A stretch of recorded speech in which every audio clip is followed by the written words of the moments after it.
अस्सलाम वालेकुम, मेरा नाम डॉक्टर सफ़िया मकसूद है। मैं प्रोफेसर और हेड ऑफ़ डिपार्टमेंट हूँ गायनी एंड ऑब्स की ग़ुलाम मोहम्मद महर मेडिकल कॉलेज में। I am also consultant gynaecologist and obstetrician at Sukkur blood bank hospital. I am a fertility specialist and laparoscopic surgeon.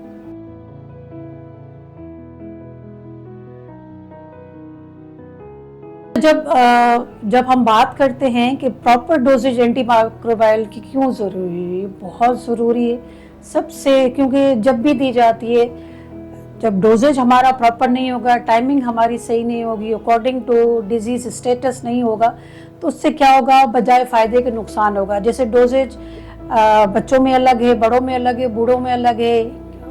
जैसे किसी को लिवर प्रॉब्लम है, किडनी प्रॉब्लम है, तो उसका डोजेज अकॉर्डिंगली डिजीज़ के हिसाब से होगा। अगर ये सारी चीज़ें होंगी तो हमारी एंटीबायोटिक नुकसान के बजाय फ़ायदा करेंगे। अगर हम ये चीज़ें सारी नहीं मेंशन करेंगे तो क्या होगा, फ़ायदे के बदले उल्टा नुकसान होगा।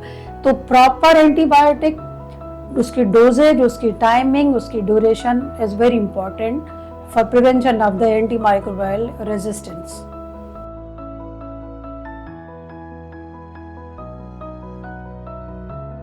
जब हम डोजेज ओवर ट्रीटमेंट कर रहे हैं या अंडर ट्रीटमेंट कर रहे हैं, ठीक है, आप डोजेज या तो सही नहीं ले रहे, तो उससे क्या होगा, एक तो ट्रीटमेंट फेलियर हो जाएगा। आप जैसे अंडर डोजेज करें, कितना भी आप ट्रीटमेंट लें, लेकिन आपकी ट्रीटमेंट इफेक्टिव नहीं होगी, ठीक है।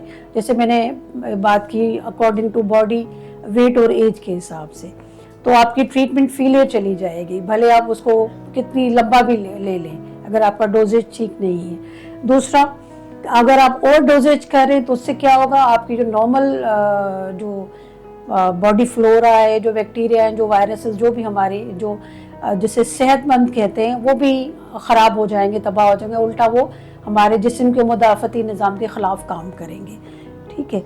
और दूसरा ये है कि यही हम लोग दवाई लेंगे तो वो सेट होने में या बीमारी ठीक होने में बहुत लंबा टाइम लेती है। जो चीज़ आपकी 3 से 5 दिन में ठीक होनी चाहिए, वो आपको हो सकता है महीनों ले ले।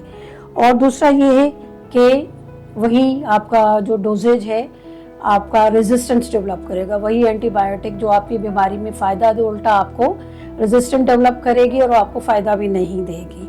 और नतीजे में क्या होगा कि वो दवाई जो आपके जिस्म के लिए फ़ायदेमंद होनी चाहिए, आपको नुकसान देगी। और इवन वो जिसे टॉक्सिसिटी या जहरीली कह सकते हैं, वो हमारा जो जिस्म का मेन मेटाबॉलिक निज़ाम है, जैसे लिवर है या किडनी है, उसको और ज़्यादा नुकसान करेगा। हो सकता है वो फेलियर में भी चले जाए।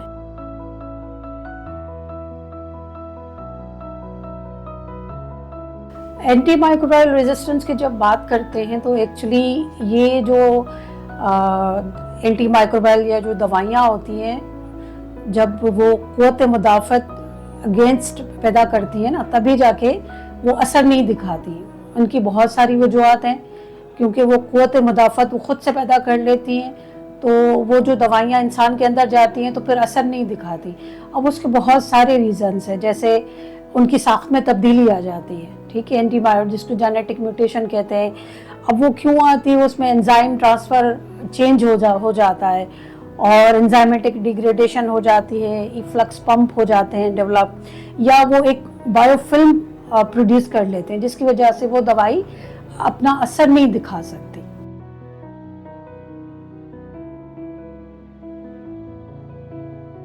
अच्छा, एंटीमाइक्रोबायल रेजिस्टेंस कंट्रोल करने के बहुत सारे तरीके हैं, जिसमें सबसे पहला ये है कि खामखा हम लोगों का ओवर द काउंटर, जैसे किसी को भी कुछ भी हुआ, हमारे पास ज़ाहिर लॉ एंड ऑर्डर तो है नहीं, वो किसी को कोई प्रॉब्लम होता है तो वो चले जाते हैं over the counter medical stores पे, वो अपनी कंप्लेन बताते हैं और अपने हिसाब से उनको मेडिकेशन दे देते हैं। तो एक तो सेल्फ यूज़ को ख़त्म होना चाहिए, ठीक है। उसकी वजह से ओवर डोजेज, खामखा की लोग दवाइयाँ ले लेते हैं जो उनके लिए ज़रूरी भी नहीं होती, ठीक है। तो उसको कहते हैं कि आपको रैशनल यूज़ ऑफ एंटीबायोटिक करना है। दूसरा ये है कि हमारे पास एक प्रॉपर, जैसे हम लोग सर्जरीज वगैरह करते हैं तो हम लोगों के पास धड़ाधड़ इंजेक्टेबल एंटीबायोटिक्स यूज़ की जाए, स्पेशली जो 5th जनरेशन होती है। उससे बेहतर यही है, जैसे डेवलप कंट्रीज़ में होता है, कि आप स्टडीज़ करें और इन्फेक्शन कंट्रोल और प्रिवेंशन करें, तो उससे एक आपका एंटीबायोटिक का यूजेज कम हो जाएगा। और दूसरा ये कि जब भी दें तो प्रॉपर तरीके से एक सर्विलेंस, एक मॉनिटरिंग होनी चाहिए कि हम लोग जो दे रहे हैं कितनी, कब, किस वक्त कितना डोजेज देना चाहिए अकॉर्डिंग टू बॉडी वेट और डिज़ायर और टाइप ऑफ द डिजीज़ और सर्जरीज। तीसरा ये है कि ज़रूर इस सिलसिले में रिसर्च और डेवलपमेंट होनी चाहिए कि हमें क्या करना है, कैसे करना है, क्या देना है। जैसे कोविड के ज़माने में आया था कि इन्फेक्शन प्रिवेंशन या इन्फेक्शस डिजीज़ हॉस्पिटल्स कायम की गई थी, तो उससे कोविड पे काफ़ी कंट्रोल करने में और या वैक्सीनेशन जो थी तो काफ़ी हमें जो मदद मिली थी।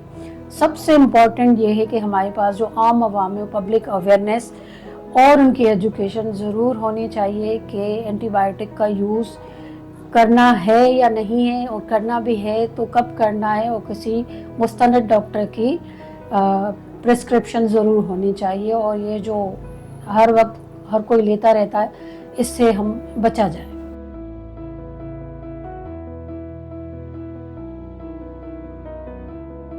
अच्छा, सेल्फ मेडिकेशन का मतलब ये है कि हम लोग खुद से ही अपना इलाज करें, ठीक है। जैसे फीवर है कॉमन, हमारे पास जो एंडेमिक डिजीज़ है, मलेरिया है, टाइफाइड है या चेस्ट इन्फेक्शन है, गला ख़राब हो जाता है, तो इवन नॉर्मल फ्लू के लिए भी हमें बहुत सारे हम खुद से ही एंटीबायोटिक ले लेते हैं। तो बेहतर यही होता है कि हम खुद से ये इस किस्म की दवाइयाँ ना लें।